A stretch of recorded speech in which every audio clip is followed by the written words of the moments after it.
Okay, Chaos Merchants, time for a match recap and strategy overview. This week, we will be focusing on Leeds versus Wolves. Why? Because I'm a Leeds fan and it's my podcast. So with that, grab your biscuits, put the kettle on, and let's go over the important stuff.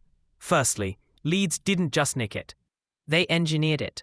One crafted cross, one elite dead ball, one high-press turnover. Wolves had more possession and a healthier shot count after the break, but lacked control of the spaces that mattered before half-time. On this evidence, Farke's side have a clear, portable plan. Pereira's Wolves have ideas, but need structural tweaks quickly to stop the bleeding. Let's get to the game report. Saturday evening, Molineux under the lights, and Wolves desperate to shake off the stench of 4 straight defeats. Leeds, marching on together. Rolled into town with Daniel Farke clinging to his playbook. Compact 4-3-3, hard-running fullbacks, and a midfield that doubles as a pack of thieves. On paper, it looked like Wolves' monument to turn the tide. For 10 minutes, it even felt like it.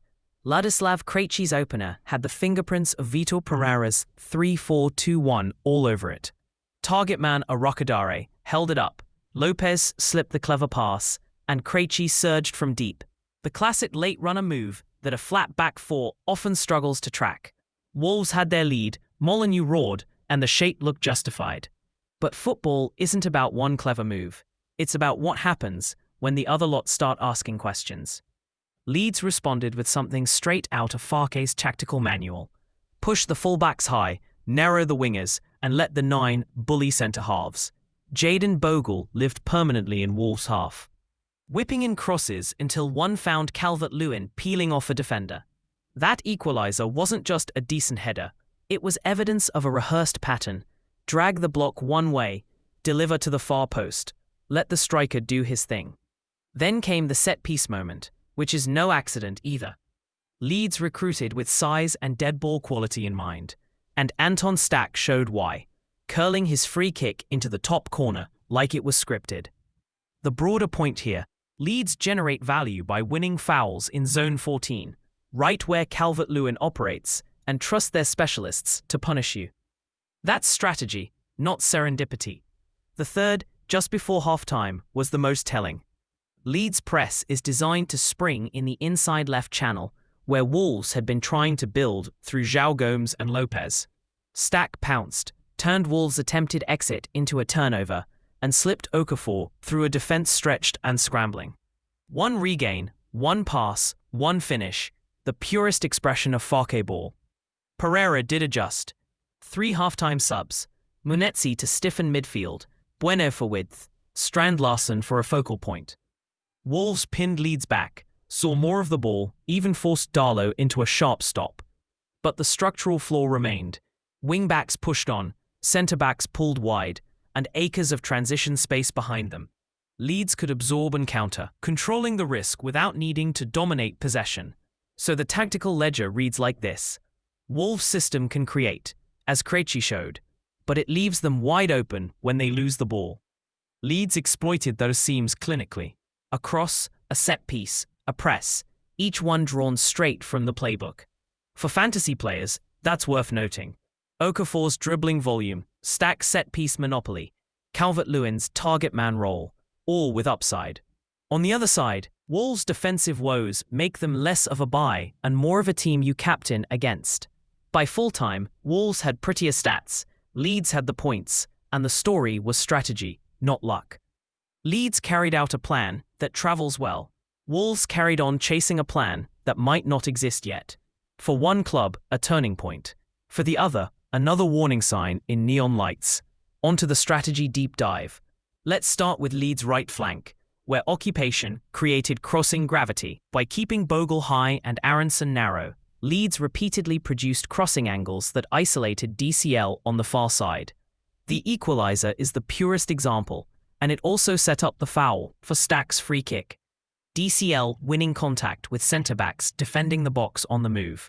Next, Leeds' set-piece quality as a planned edge, Farke's summer build, size, delivery, dual capacity, wasn't just for defending, it's attacking equity. Stach's direct free kick was elite technique.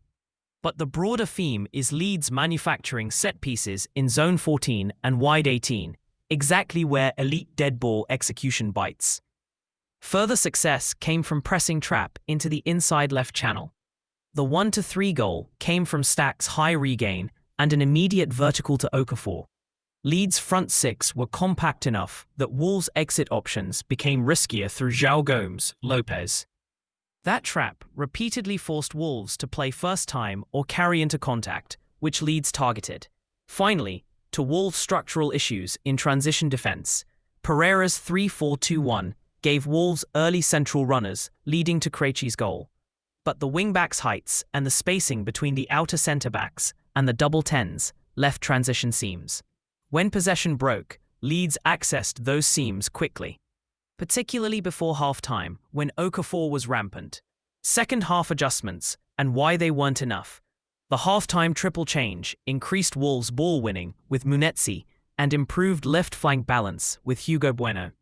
Field position improved, chance volume rose, but Leeds' low block held the width well, and Darlow's interventions protected the two-goal cushion. This phase looked better process-wise for Wolves without changing the outcome curve. Next, let's look at what the data and tape suggest going forward. Leeds, the right-to-left cross-field pattern, Bogle high, DCL attacking the far post, Okafor lurking for second balls, is now a repeatable weapon. Keep feeding it. Stack is a genuine value add in both set plays and counter-pressing. Protect him with rotations. Ampadu behind, Longstaff's cover, to sustain those high regains. 0 corners yet 3 goals tells you chance quality came from open play mechanisms and direct free kicks, not volume. That's sustainable if the press remains this cohesive.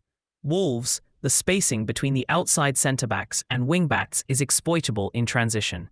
Either lower the WBs or add a more conservative 6 to screen. Munetsi's introduction hinted at this fix. Set-piece defending and avoidance. Conceding a DFK in shooting range flipped the match. Discipline and wall keeper coordination need review. The Arrocadare-Lopez link produced the best Wolves moment. More consistency in finding that lane would help, but it must be balanced by proper rest defense to avoid counters. Wolverhampton Wanderers FC. And with that, we are done for the weekly deep dive. Don't forget to like and subscribe for more chaos, biscuits, and the occasional muddy puppy.